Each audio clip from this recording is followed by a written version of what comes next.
Hello class 11s. Today I am going to start a new chapter, that is atomic structure, from your syllabus. Okay, so till now you have studied atomic structure in class 9.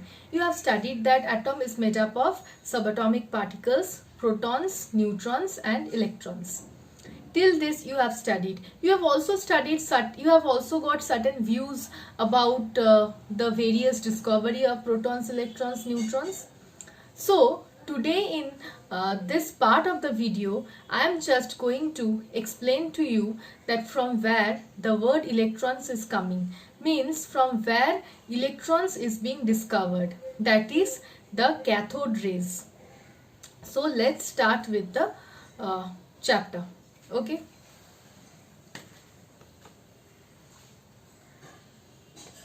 So electrons is basically discovered with the help of cathode rays. The first person whose name is coming in this case is William Crookes.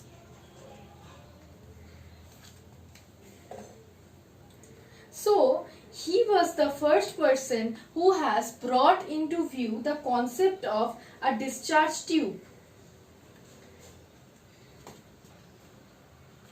Let's show what is a discharge tube.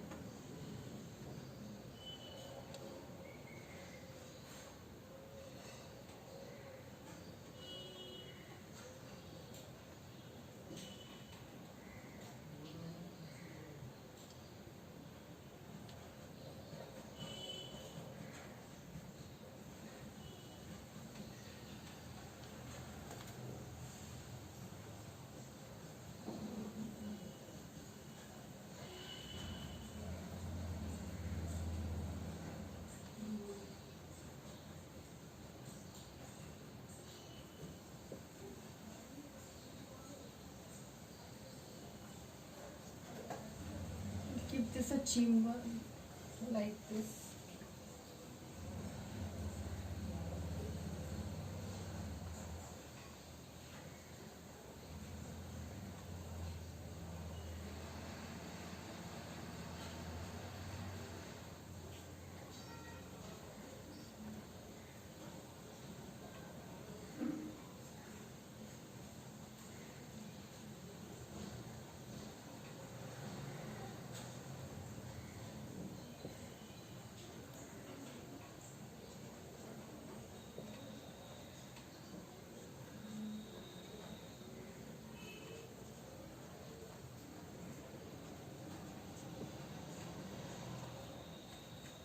Okay, so this is basically a discharge tube.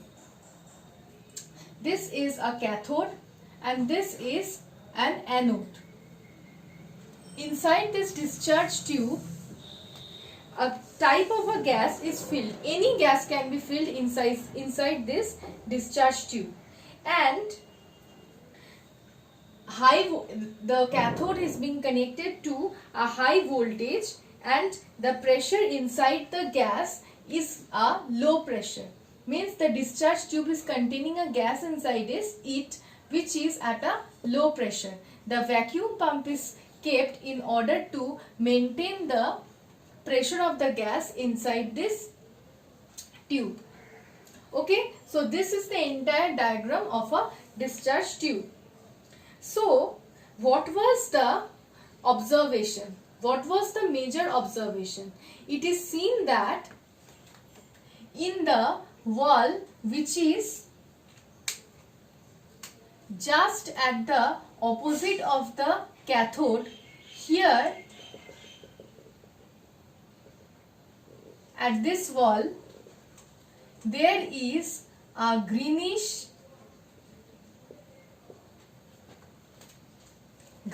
yellow color. This color is not very strong or intense. There is a weak or faint greenish yellow color in the wall of the discharge tube just opposite to the cathode. This color is basically known as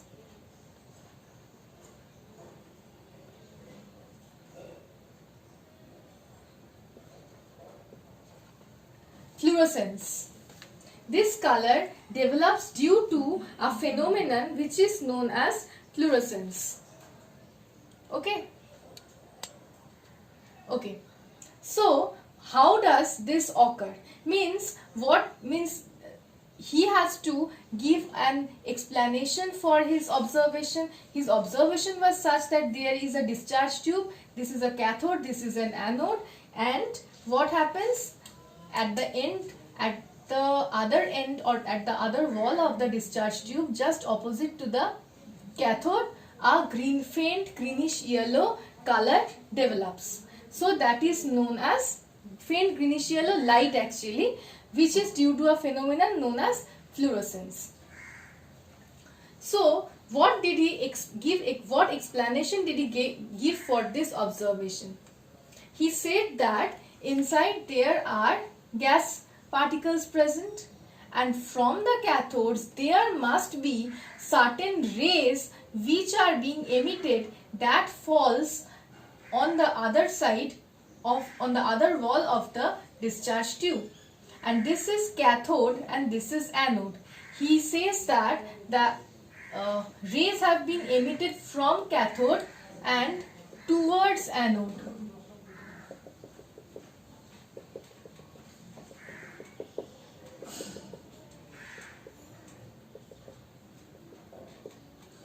He says that the rays have been emitted from the cathode and towards the anode, and since the rays have been emitted with a tremendous speed, they have been constantly bombarded with the gas particles which is present inside the,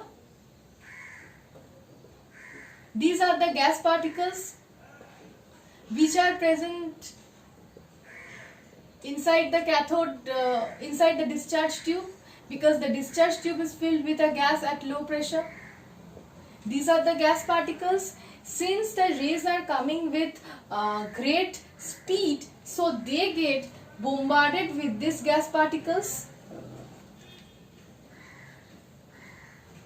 and they produce a fluorescence on the other side of the glass wall. Why? Because they are coming with a tremendous speed and they are getting bombarded on the walls of this discharge tube.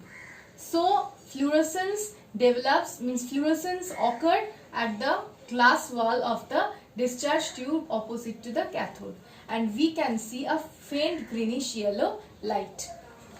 This was what William Crookes have shown.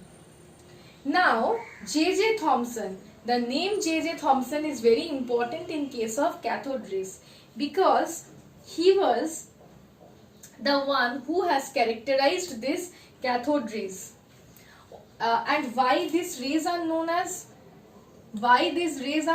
cathode rays? Because they are being emitted from the cathode and they are moving towards the anode or the other side, or the other wall of the discharge tube. So these rays, since they are started emitting from the cathode, they are known as cathode rays. So J.J. Thomson was the person to characterize the cathode rays. He said that he has given various observations. He said that the cathode rays will be emitted perpendicularly from the cathode and towards the anode. Anode is in the other side of the discharge tube, and the rays are being emitted from the cathode towards the anode. Okay. Then he has said that if we will keep an opaque object here, then that opaque object will cast a sharp shadow, which says that the cathode rays travel in straight line like light rays. Now when a light wheel paddle is kept, that light wheel paddle is mainly made up of mica. When the light wheel paddle is kept here, just at this position, in between the cathode rays, it is seen that the paddle will rotate, which says that the cathode rays are made up of particles. The cathode rays are not just rays, they are made up of particles that have particular momentum. If the particles wouldn't have momentum, then the wheel wouldn't be rotating. Okay. Now, another observation is very important.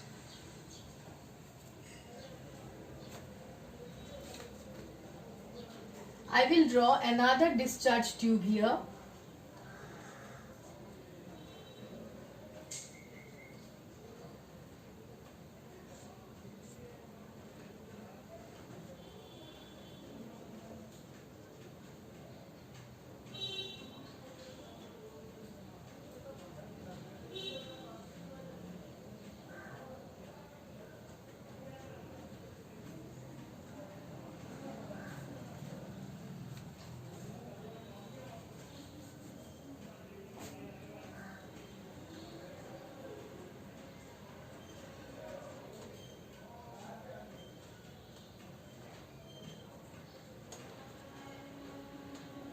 Okay, so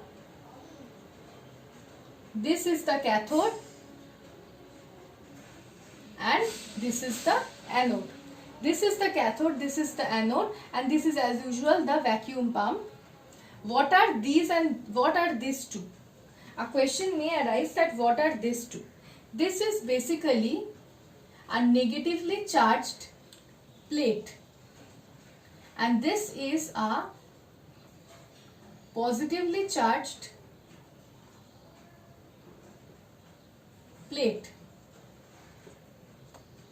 Now, what is being observed? It is observed that this is a discharge tube as a whole. This is the cathode, this is the anode. This is a positively charged plate, this is a negatively charged plate.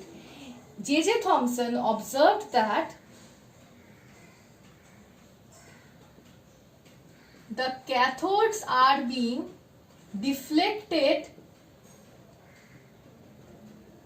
towards the positively charged plate. What can you say regarding this? What was the intention of J.J. Thomson? His intention was to show that when the cathode rays are being placed in between an electric field, then the cathode rays will get deflected towards the positively charged plate. What can you conclude from here? That since the cathode rays are being deflected towards the positively charged plate, it means that the cathode rays are containing particles which are negatively charged. If the cathode rays were not, the particles of the cathode rays were not negatively charged, then they wouldn't get deflected towards the positively charged plate. So, the cathode rays contain particles which are negatively charged. Okay, so this was a very important part. This was a very important observation. Okay, then another thing is important, that cathode rays generally affect photographic films, and the process by which cathode rays affect photographic films, that is known as fogging. Cathode rays will either produce fluorescence on the glass wall of the discharge tube, or it can show fluorescence on a screen that is being coated with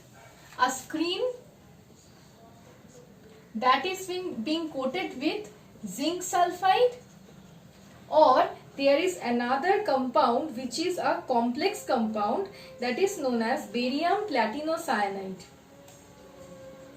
Barium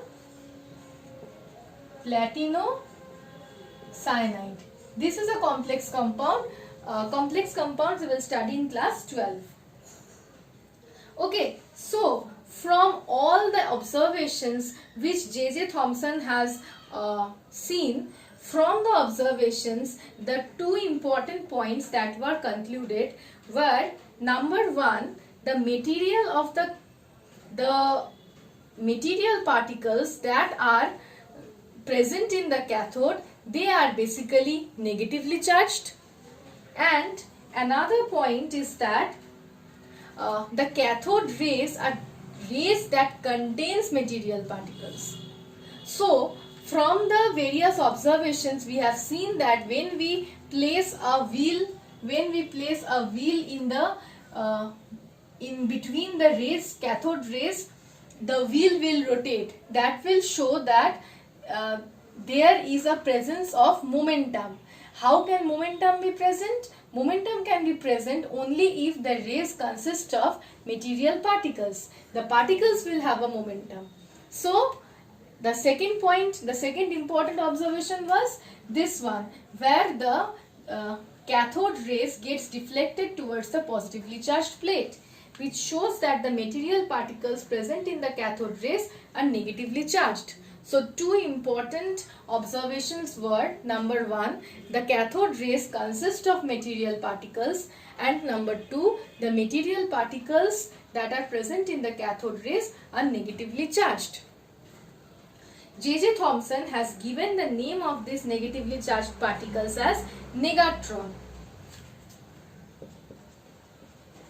Negatron. Later on, the name electron was given by G.J. Stoney.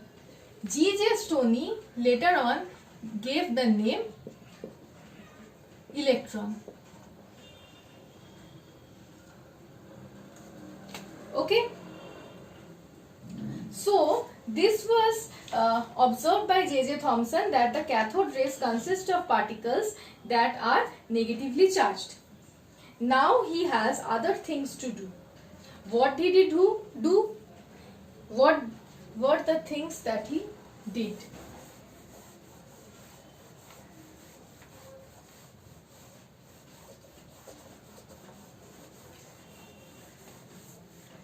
J.J. Thomson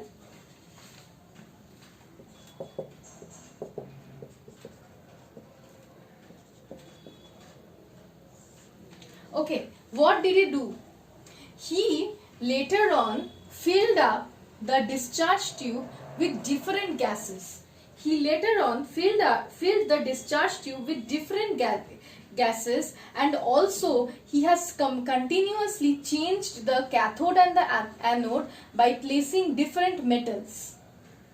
He has continuously changed two things.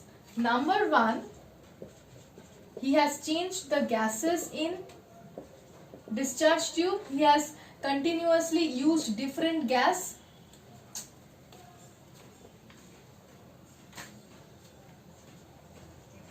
And the second, what he did, he continuously changed the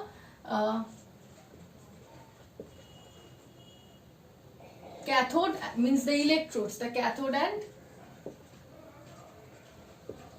the metals that make the cathode and the anode. He continuously changed those. He used different. But on changing the gases as well as the electrodes, he has seen that the ratio of the charge by mass of the particles that make up the cathode rays, this ratio remains constant. Whose charge? Charge of the particle that constitutes the cathode ray by the mass of the particles that constitute the cathode ray. This remains fixed or constant even if he is changing the gases in the discharge tube or the electrodes. This charge to mass ratio remains unchanged or constant, and this ratio is 1.76 into 10 to the power 8 coulomb per gram. Or if we want to explain in terms of per kg, then 1.76 10 to the power 11 coulomb per kg. This ratio remains fixed in all the cases. Okay, so this was an important observation of J.J. Thomson. Then another question may arise to you, that how will the charge, the value of charge of an electron be found out. It is found out by, you know this experiment very well, Millikan's oil drop experiment. Millikan's oil drop experiment has given the charge of an electron's value as minus 1.602 into 10 to the power minus 19 coulomb. This was done by Millikan's oil drop experiment. This was done by Millikan's oil drop experiment. Okay. Next is, then how is the mass of an electron be calculated? The mass of an electron was also calculated.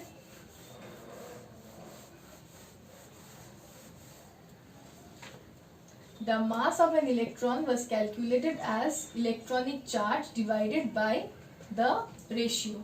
Electronic charge was 1.6 into 10 to the power minus 19, or you can say, instead of writing 1.6, you can write 1.602 also.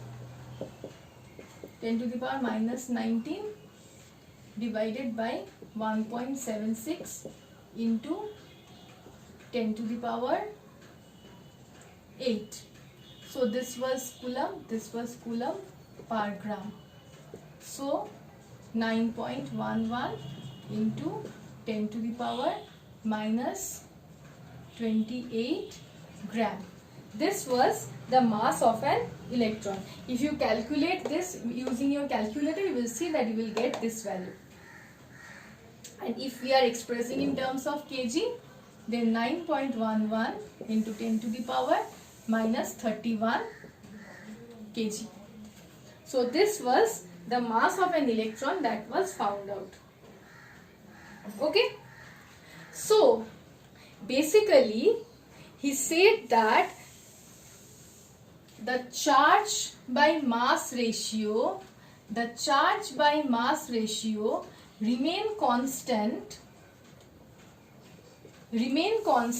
irrespective of the gas used in the discharge tube and irrespective of the nature of the electrode, which means that all the atoms constitute this particularly negatively charged particle. If all the atoms will constitute the same particle, then obviously there will be no change in this ratio, no, irrespective of the metals used or irrespective of the gases used. Since the ratio remains constant, it seems that all the gases present, they are continuously changing gases in the discharge tube. So all the gases means all the atoms of the gases as well as all the metals, they all constitute this negatively charged particle, that is electron. So electron is present in all the atoms. So electron is a constituent particle of an atom. This was what it was established. So this is about electron. And what are the applications of cathode rays? Cathode rays are used in the fluorescent tubes and they are used in the picture tubes of the television. So these two are the basic applications of the cathode rays. So basically this is all about the cathode rays. In the next video I'll start with the anode rays. Thank you.